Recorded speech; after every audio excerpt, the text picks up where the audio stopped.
মানুষ যদি মৃত ব্যক্তির আর্তনাদ দেখত এবং শুনতে পেত, তাহলে মানুষ মৃত ব্যক্তির জন্য কান্না না করে নিজের জন্য কাঁদত। মৃত্যুর মতো সত্য আর আশার মতো মিথ্যা নেই। সেই মানুষ যে তার অন্তরের মৃত্যুকে ভয় করে, শরীরের মৃত্যুকে নয়।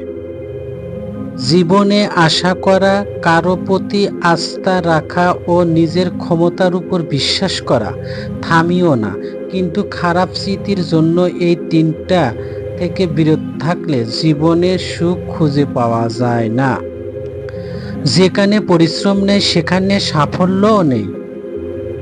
ভুল ভ্রান্তি দিয়ে মানুষের জীবন, তবে সেই ভুলকে প্রাধান্য দিয়ে বাকি জীবনে অশান্তি ডেকে আনবার কোনো মানে হয় না। দুঃখগুলোকে অনেক বড় মনে হয় সুখগুলোর চেয়ে, কিন্তু একটি সফলতাকে অনেক বড় মনে হয় হাজার ব্যর্থতার চেয়ে। নিজের উপর বিশ্বাস রাখার মানেই একজন মানুষ আত্মবিশ্বাসী। সে বিশ্বাস করে নিজের জন্য সঠিক সিদ্ধান্ত নেওয়ার ক্ষমতা তার আছে। কোনো অবস্থাতেই হাল ছেড়ো না, কারণ সময় যখন সবচেয়ে খারাপ হয় তখনই স্রোত নতুন দিকে মোড় নেওয়ার সম্ভাবনা বেশি থাকে। কখনো অন্যের সঙ্গে নিজের তুলনা করবে না। যখনই আপনি তুলনা করবেন তখন আসলে আপনি নিজেই নিজেকে ছোট করবেন। ভালো কিছু করতে হলে শুধু কাজ করলেই হবে না, স্বপ্ন দেখতে হবে। শুধু পরিকল্পনাই হবে না, আত্মবিশ্বাসী হতে হবে।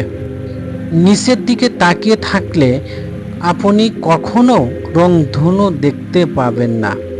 প্রতিবন্ধকতা থাকার জন্য নিজেকে ছোট বা হেয় করবেন না। শারীরিক প্রতিবন্ধকতা আপনার মনকে প্রতিবন্ধী করতে পারবে না কোনো দিন। যে কোনো কাজের সাফল্যের মূল সূত্র হলো উচ্চাশা আর আগ্রহ।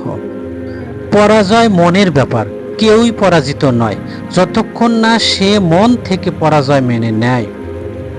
যদি ভালোভাবে বাঁচতে চান তাহলে মনে রাখবেন, সমস্যাকে তুচ্ছ জ্ঞান করতে হবে, আশীর্বাদকে গণ্য করতে হবে। কখনো কখনো কাউকে ভুলে সামনে এগিয়ে যাওয়ার সিদ্ধান্ত নেওয়াটা কঠিন, কিন্তু একবার যদি আপনি সামনে এগিয়ে যেতে পারেন তবে পিছনে ফিরে দেখবেন আপনার জীবনের শ্রেষ্ঠ সিদ্ধান্তটাই আপনি নিয়েছিলেন। ভিডিওটি ভালো লাগলে অবশ্যই লাইক, কমেন্ট আর শেয়ার করতে ভুলবেন না, এবং আমাদের চ্যানেলটি সাবস্ক্রাইব করতে ভুলবেন না।